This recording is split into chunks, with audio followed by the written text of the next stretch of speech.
deficit izany satria ny engagement sy ny fitantarany sekoly ireny. Ohatry ny fametrahana rafitra vaovao eo amin'ny tafika ka dia mampirisika zahay amin'ny fanatanterahana asa. Tsapanay fa dia niangarana ny faritra ny Menabe tamin'ny fanomezana ireny fotodrafitrasa maro ireny toy ny BRS, SAO, ny BOA, ny GDRPS, ny GDS. Misaotra aloha amin'ny narao ministère de défense dia fa itokanana atoato any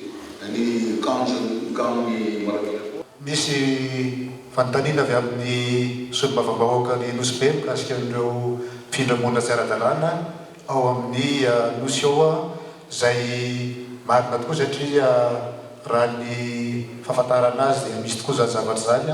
ary dia miparitaka ihany marina tokoa ireo zava-mahadomelona amin'iny toeran'iny. Itsika ankehitriny dia efa manana ny atao hoe stratégie de sécurité maritime izay voasoratra amin'ny fomba officieux satria mbola mamarina ara-fomba ofisialy zany stratégie de sécurité maritime zany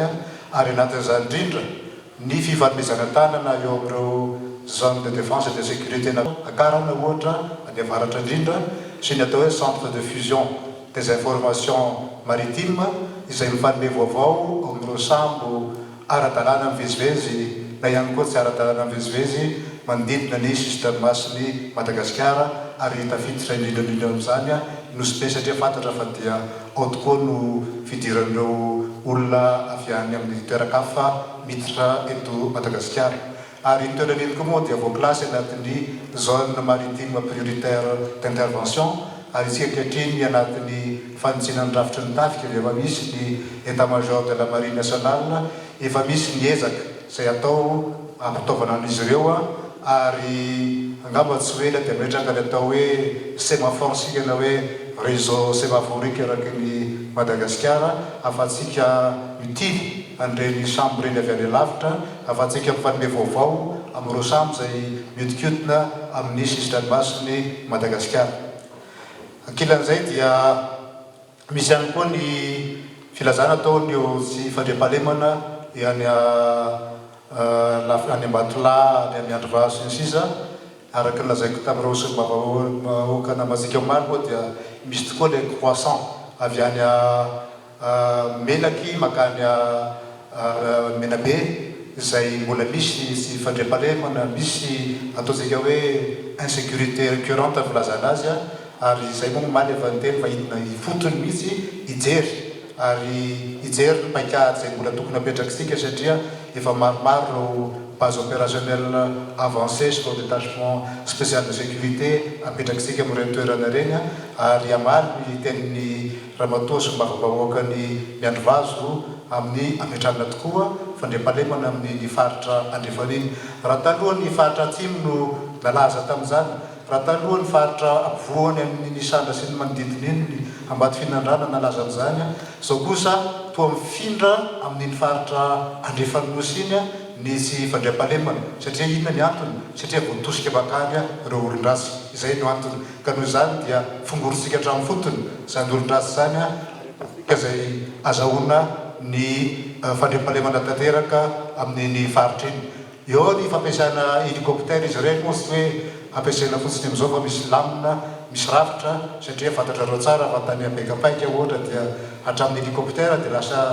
saro dahalo mitifitra ny mpanamory ary isika tsy maintsy mba mijery ihany koa ny procédure rehetrarehetra ampiasana an'izany fiaramanidina izany fa isika kosa tsy ny azahoana sanatria izany fa atao izay mampety azy ary izay indrindra nampatonga ny filoham-pirenena nametraka n'ireo BOA sy ireo DCS ireo mba hisy faritra ahafahan'ireo hélicoptère ireo midina amin'ireny toerana ireny hanamora ny asan'ireo mpitandron'ny filaminana, hanamora ny asan'ny foloan-dahy miady amin'ireo dahalo amin'iny faritra iny. Manaraka izany moa dia miteny ihany koa ny député-ny Soavinandriana amin'iny toerana amin'iny faritra Soavinandriana iny ary fahafantarako azy efa misy miaramila raha toa solombavam-bahoaka ankehitriny misy ZRPS Alpha izay vao nalefan'ny lehibe d'état-major ny tafika mbola misy miaramila mipetraka any ankehitriny na voalasa any raha fahafantarako azy fa dia ijerevanay miaraka amin'ny tompona andraikitra amin'ny gendarmerie miaraka amin'ny secrétaire mpanjakana mainty de gendarmerie zany a to jerevantsika ny fomba anaminana zany rehetrarehetra zany any Batolara atao moa vao nisy fifandonana voangina kely misy gendarme anankiray maratra any misy miaramila anankiray maratra any a misy tahalo lavo any a ary misy omby maromaro efa tafaverina satria tamin'ny 20 jiona zany fanafina zany no nitranga azao kosa dia efa misy vokany a izany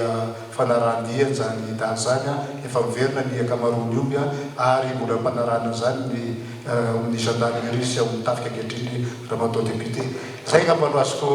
lazaina mikasika ny resaka tsy fandriam-pahalemana sy ny fandraisana andraikitra mikasika an'izany eo anivon'ny ministère ny fiarovam-pirenena